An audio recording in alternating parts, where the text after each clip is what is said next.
વાર્તા ચટાકો shopping મોલના food court વિભાગમાં હું આવી બેઠો. હાથમાં લાવેલો પિઝાનો ડબ્બો મેં ટેબલ ઉપર ગોઠવ્યો. એ ડબ્બા ઉપર મારી નજર જાણે ચોંટી જ ગઈ. કોઈ પ્રેમી પ્રેમિકા એકબીજાની આંખોમાં આંખ પરોવી બેઠા હોય એમ હું અને પિઝાનો ડબ્બો એકબીજાને અવિરત તાકી રહ્યા હતા. પરંતુ થોડા દિવસો પહેલાં એ ડબ્બો નિહાળી મારા મનમાં એ ભાવો જાગતા એ સંપૂર્ણ મારી વચ્ચે બ્રેકઅપ થઈ ગયું હતું. એસ ગર્લફ્રેન્ડને નજર સામે નિહાળી ચહેરા ઉપર જેવા ઔપચારિક હાવભાવ ઉતરી આવે એવા જ હાવભાવ મારા ચહેરા ઉપર ઉતરી આવ્યા જ્યારે એ પિઝાનો ડબ્બો ખોલ્યો અને ગરમા ગરમ 8 ભાગ મારા જમણનો હિસ્સો બનવા તૈયારી દર્શાવી રહ્યા. આજે મને એ પિઝા ખાવાનું જરાય મન ન થયું. પહેલા દિવસે તો હું પિઝાના ડબ્બામાં ઉપર રીતસર તૂટી જ પડ્યો હતો, પણ આજે ના, એ મને મોં પમાડવામાં લલચાવવામાં પોતાની તરફ આકર્ષવામાં સંપૂર્ણ નિષ્ફળ નીવડ્યો હતો. આજનો દિવસ ખાસ હતો. આજે મારા 22 વર્ષ પૂરા થયા હતા. મારો જન્મદિવસ હતો. યસ, હેપી વાલા બર્થડે. પણ હું જરાય હેપી ન હતો. મન ઉદાસ હતું અને જીવ ભારે. હું 2 મહિના પહેલાં મારા શહેર અમદાવાદથી અહીં મુંબઈ આવ્યો હતો મારા આર્ટ્સના કોર્સ માટે. જ્યારે અહીં આવ્યો ત્યારે અતિ ઉત્સાહિત હતો. પહેલીવાર હું મમ્મી પપ્પા વિના રહેવાનો હતો. મારું હૈયું જોર ચીખી રહ્યું હતું. ફ્રીડમ, હા, આઝાદી, સ્વતંત્રતા, મુક્તિ. પપ્પાના નિયમોથી ને મમ્મીની રસોઈથી. મમ્મી સ્વાસ્થ્યને લઈ ઘણા કડક અને નિયમબદ્ધ. બાળપણથી ઘરમાં તૈયાર થતું સ્વસ્થ અને સ્વચ્છ ભોજન હું લઉં એનો જ આગ્રહ એમને સેવ્યો હતો. સ્કૂલ હોય કે કોલેજ, મારો જમવાનો ડબ્બો ઘરેથી લઈ ઘર સુધી અને અનુસરતો. બહારના જંક ફૂડમાં મમ્મીના દિલજાનથી દુશ્મન. એમની એ દુશ્મની મને બહુ નડતી. મિત્રો, આજે જમવા જવાનું હોય કે ફેરવેલની પાર્ટી હોય તો પણ સાચવજે, કંઈ ના કચરો પેટમાં ન નાખતો. આ વાક્ય સાંભળ્યા વિના કોઈ પણ પ્રસંગ પૂરો થવાને અવકાશ જ ન હતો. ફક્ત રવિવારે એક ચીટ ડેની અનુમતિ હતી. એમાં પણ પાછું બપોરનું જમણ તો ઘરે જ. ફક્ત સાંજનું ભોજન બહાર લઈ શકાય. સ્પ્રિંગને જેટલી દબાવો એટલી જ ઉછળે. ને યુવાનીના જોશમાં તો વધુ પડતી જ ઉછળે. મમ્મી મને ફાસ્ટફૂડ અને બહારના જમવાથી જેટલો દૂર રાખવા પ્રયાસ કરતી એના પ્રત્યેનું મનનું આકર્ષણ એટલું જ બેવડાઈ જતું. એટલે જ્યારે પણ એ જમવાની તક મળે હું જતી કરું જ નહીં ને. આ વખતે તો જાણે લોટરી જ લાગી હતી. 2 મહિનાના આર્ટ્સના કેમ્પસ ઉપર હું આઝાદ પંખી હતો. મારા ઉદાસ પિતાએ આપેલી જરૂર કરતાં થોડી વધારે પોકેટ મનીમાંથી હું જેવું ધારું જમી શકવા સંપૂર્ણ સ્વતંત્ર હતો. ચિંતા ફક્ત એક જ હતી. આ 2 મહિનાના દરમિયાન જે ચટાકેદાર લજ્જત હું માનવાનો હતો એના પછી ઘરે પરત થઈ ફરી એ જ દાળ, ભાત, શાક અને રોટલીનું મોઢું કઈ રીતે જોઈ શકીશ? પહેલું અઠવાડિયું તો ધમાકેદાર ગયું. શું ખાવ અને શું નહીં. Pizza, macaroni, burger. આ મુંબઈ હતું. મુંબઈ. અહીં દેશી વિદેશી દરેક પ્રકારનું જાતનું ને ભાતનું ભોજન દરેક શહેરી અને મહોલ્લાના સહેલાઈથી ઉપલબ્ધ હતું. બીજું અઠવાડિયું પણ જુદા જુદા સ્વાદો પરખવામાં ખુશી પસાર થઈ ગયું.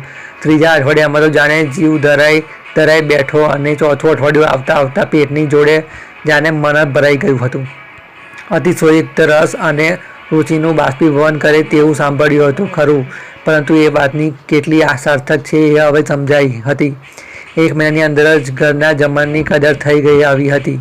રસોડામાં રસોઈ રહેલી મમ્મીની આંખો સામે દેખાવા લાગી. એની ગરમા ગરમ રોટલીની સુગંધ, શાકનો સ્વાદિષ્ટ સ્વાદ અને એના મહેકાદાર પુલાવોની લજ્જત માટે જીભ જ નહીં આત્મા પણ જાણે તરસી ઉઠી. આજે સવારે જ એને કોલ કર્યો હતો. સૌથી પહેલાં મારા જન્મદિવસની શુભેચ્છા પાઠવવા અને અઢળક આશીર્વાદ અને સ્નેહ વરસાવવા. પરિવર્તનના આ સૃષ્ટિનો નિયમ છે. આમ છતાં માનવ પ્રેમ કદી પરિવર્તન પામતો નથી. બાળકના જન્મ સમયે પ્રેમના પુરવઠાનું જેટલું પ્રમાણ હોય છે એટલું જ આ જીવન જળવાય છે. માંગ પ્રમાણે વધારો થવાની સંભાવના ખરી, પણ માંગ ન હોય તો પણ ઘટાડો તો ક્યારેય ન આવે. ઘર હોત તો તારી ગમતી ખીર અને કાશ્મીરી પુલાવ બનાવ્યા હોત. ફોન ઉપર ઉતારેલા માતૃત્વ સંભર શબ્દોને અજાણીએ જ મારા ગા ઉપર મીઠું અને મરચું બંને ભભરાવી મૂક્યું હતું. હવે આ ફૂડકોર્ટમાં એવી કોઈ ખીર કે પુલાવ મળવાથી રહ્યા. જન્મદિવસે હંમેશા મમ્મીના હાથની સ્વાદિષ્ટ વાનગીનો જમવાની ટેવ હતી. સામે રાહ જોઈ રહેલું પિઝા ગળે ઉતરશે કે નહીં એની શંકામાં અટવાયેલું મારું મન બળવો પોહાઈ રહ્યું હતું. એને તો આજે મમ્મીના હાથની જ રસોઈ જમાવી હતી.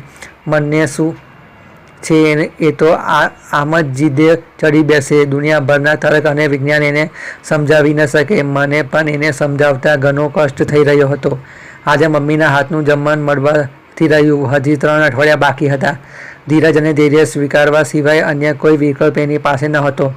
મમ્મી હંમેશા કહેતી હતી, ઈશ્વર પાસે સાચા હૃદયથી જે પણ માગો એ આપે છે. જોકે મારું વૈજ્ઞાનિક જીવ એવી બધી ધારણામાં બહુ ઊંડું ઉતરેલું નહીં, પણ આજે બળવા પર ઉતરેલા મનને એ પ્રયાસ કરી પણ જોવો હતો. ફૂડ કોર્ટની છત તરફ મારી નજર ઉપર ઉઠી, પણ ત્યાં તો 5 માળાની ભૌતિક જાકમજાળ સિવાય કશું નજરે ચડ્યું નહીં. પણ પછી વિચાર આવ્યો, ઈશ્વર ફક્ત આકાશમાં થોડી છે. જો એ સર્વત્ર હોય તો મારી અંદર પણ હશે જ. લેટ અસ ટોક વિનીત. એક જ ક્ષણ મારે આંખો મીચી જ ને મનોમન બોલી ઉઠ્યો, મમ્મીના હાથની રસોઈ ખાવી છે. ધીમે રહી આંખો ખોલી. કદાચ કોઈ ચમત્કારિક થયો હોય અને ફૂડ કોર્ટના ટેબલ ઉપર મમ્મીની રસોઈ પીરસાવી ગઈ હોય. બાળક જેવી નિર્દોષતા એ ક્ષણમાં હું અનુભવી રહ્યો હતો. પરંતુ મારી નજરો તો ફરીથી પિઝાની એ 8 ટુકડા ઉપર આવી પડી. મેં માગ્યું તો ખરું, અને એ પણ સાચા હૃદયથી. મારું વૈજ્ઞાનિક તર્ક મારી મશ્કરી ઉડાવી રહ્યું. ભૂખ અસહ્ય બની હતી. હારેલા ખેલાડીના લટકેલા મોડા જેવું મારું મોઢું નજર સામેના પિઝા ખાવા માનસિક રીતે તૈયાર થઈ ગયું. મારો હાથ પિઝાનો ટુકડો ઉઠાવવા આગળ વધ્યો જ કે મારા નાકને ખૂણામાંથી આવી રહેલી સુગંધે મંત્રમુગ્ધ કરી મૂક્યું. શું મહેક હતી એ! નાક દ્વારા એ સુગંધ જાણે સીધી જીભ સુધી પહોંચી ગઈ હોય એમ મોઢામાં પાણીના રેલા છૂટી ગયા. મમ્મી તો નહીં આવી ગઈ? મારી નજર ફૂડ કોર્ટના દરેક ખૂણા હેરતથી ચકાસી રહી. ફાસ્ટ ફૂડ અને જંક ફૂડના મેળા વચ્ચેથી મારી કુતૂહલભરી આંખો એનો રસ્તો બનાવી રહી. આખરે ડાળી તરફના મારી પાછળ તરફના અંધારિયામાં ખૂણામાં મારી નજર સ્થિર થઈ ગઈ. એ મનમોહક સુવાસ એ જ દિશામાંથી આવી રહી હતી. એ જ અંતિમ હરોળના છેવટના ટેબલ ઉપરથી. તાજો ખુલેલો ડબ્બો મને ચુંબકની જેમ આકર્ષી રહ્યો હતો. મારી ઇન્દ્રિયો ઉપર મારો કાબુ રહ્યો નહીં. પિઝાનો ડબ્બો સાથે ઉઠાવી હું એ ટેબલ નજીક જઈ ઊભો થઈ ગયો. ડબ્બા તરફ આગળ વધેલો હાથ લટકી પડ્યો. એની આંખો મને વિસ્મયથી નિહાળી રહી. મારો રૂઆબદાર પોશાક, એડિડાસનું ટી-શર્ટ, મોંઘું ટ્રેડ સૂટ, સ્પોર્ટ્સ વોચ અને નાઇકના જોડા. એની નજર મારા વ્યક્તિત્વને ઉપરથી નીચે સુધી એકસરે મશીન જેમ લાગી રહી હતી. મને ધ્યાનથી નિહાળતા જ એની આંખોમાં એક ઊંડી લઘુત્રા ગંધી ઉભરાઈ આવી. પણ લઘુત્રા ગંધી તો મને અનુભવાઈ જ રહી હતી. એ તો યુનિફોર્મ નિહાળી. શોપિંગના મોલમાં દરેક સફાઈ કર્મચારી એ જ યુનિફોર્મ પહેર્યો હતો. પરંતુ આ યુનિફોર્મધારી કર્મચારીની આયુ મારી આયુથી ઘણી જ નજીક હતી. એ ઉંમરમાં હું પપ્પાની કમાઈ પર મારા નાના મોટા ખર્ચા ચલાવી રહ્યો હતો. એ જ ઉંમરમાં એ પગ ઉપર ઊભો રહી પોતાના કુટુંબને આર્થિક ટેકો પૂરો પાડી રહ્યો હતો. ભલે લોકો એને દલીલ વર્ગ કહેતા હોય, પણ એનો ક્લાસ મારા કરતાં ઘણો ઊંચો હતો. મારા લીધે એ જમતા અટકી પડ્યો હતો. એ યાદ આવતા જ મેં વાતનો સેતુ બાંધી જોયો.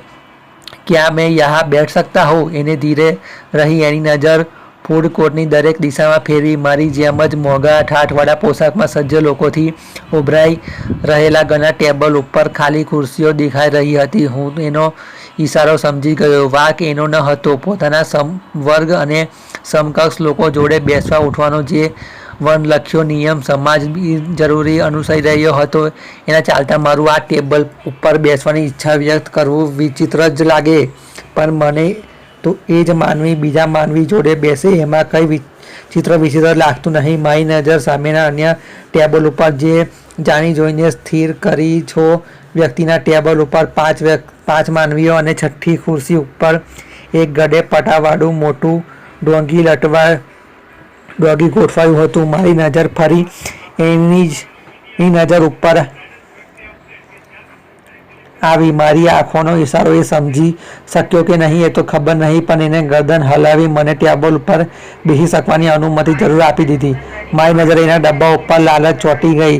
નજીકથી તો એ સ્વાદની મહેક જાણે અસહ્ય થઈ પડી. ધીમે રહી એના ડબ્બામાં ઝાંખવાનો પ્રયાસ કરતા મેં હળવેથી પૂછ્યું, કિસને બનાયા?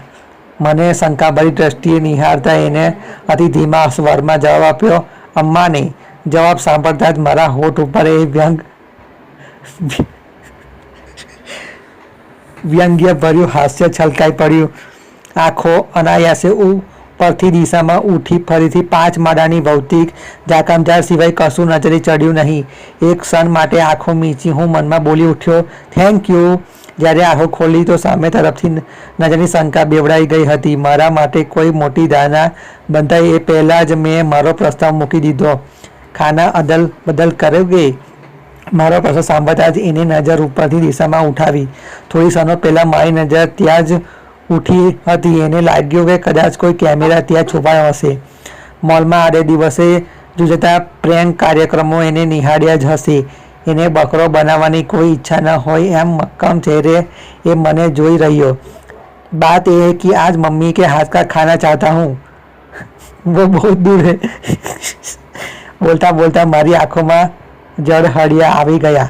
મારી ભાવનાઓને સમજતા એને તરત જ પોતાનો ડબ્બો મારી આગળ ધરી દીધો. આટલા મોટા હૈયાવાળા ધની વ્યક્તિ સામે બેસવાનો મને ગર્વ થઈ આવ્યો. અતિ ઉત્સાહમાં મારો પીઝાનો મોગો ડબ્બો એની આગળ ધર્યો. પહેલી બાઇટ લેતા જ એના મોઢા ઉપર સ્વર્ગ પહોંચવાની લાગણી ઢોકાઈ આવી. એની અમ્માએ તૈયાર કરેલા શાક અને રોટલી મારા મોઢામાં ગયા ને હું ચોંકી ઉઠ્યો. મને તો એમ જ હતું કે મમ્મી જેવું જમવાનું આખી દુનિયામાં કશે જ ન બનતું હોય, પણ એ દરેક ઘરમાં બનતું હોય જ્યાં અમ્મા રહેતી હોય.